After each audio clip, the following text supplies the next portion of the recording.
Hey guys, David here, and Sony just launched their latest system software update 3.5 codename Musashi. And it comes with a couple cool new features, but what I'm most excited about is the PS4 remote play support from your PC or Mac. So if someone else is using the TV, you can just jump on a PC and remotely play from there instead. But the real question is, how playable is the setup due to latency? For my quick test, I have both my Windows 10 PC and the PS4 connected over hardwire Ethernet. I also have them both connected up to the same monitor in picture-by-picture mode to minimize any discrepancies due to monitor scalars and such. I also set the remote play settings to the maximum 720p resolution and 60 frames per second for this test. This may not be the most exciting demo, but flipping through the menus is the easiest way to see the differences in latency between playing directly on the PS4 versus remotely on your local network on the PC.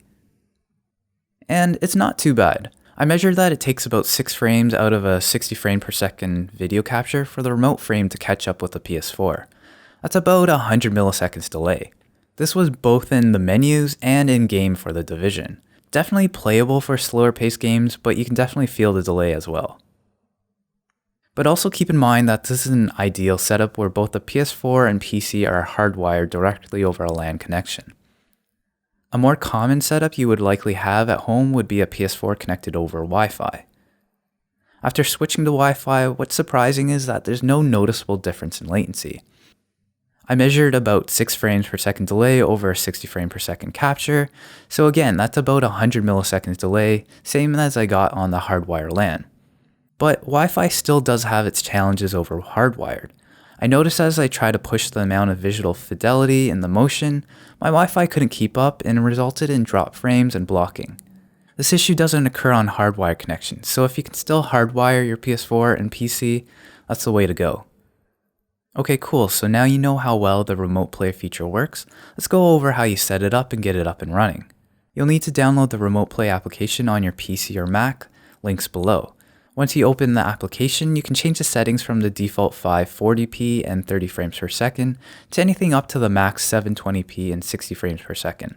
The app will then sync to the PS4 that is activated with your account automatically, or you can manually connect them by entering the matching pin you get from the PS4 system settings.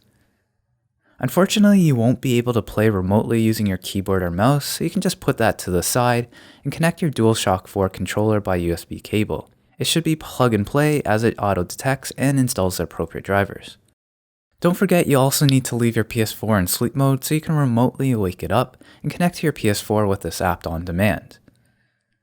The last thing but really cool about this is if you want to do in-game captures directly from your computer. You can use something like OBS instead of the inbuilt PS4 capture or an expensive HDMI recorder. So that's a quick look at the remote play feature from Sony's 3.5 system update. Thanks for watching, you know what to do, and I'll see you in the next video.